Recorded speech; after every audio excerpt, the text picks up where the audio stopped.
this clean out here. More roots. Like I said, we were only able to, and it's at the top of the pipe.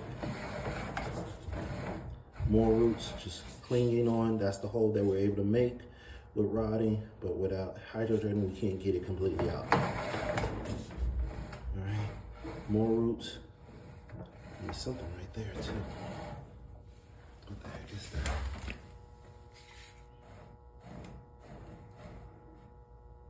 Some type of cushion.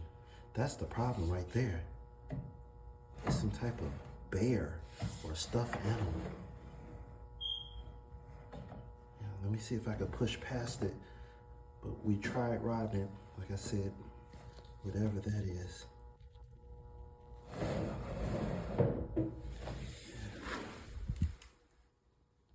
Give me a second. Yeah, now that we look a little bit closer, that is a baseball.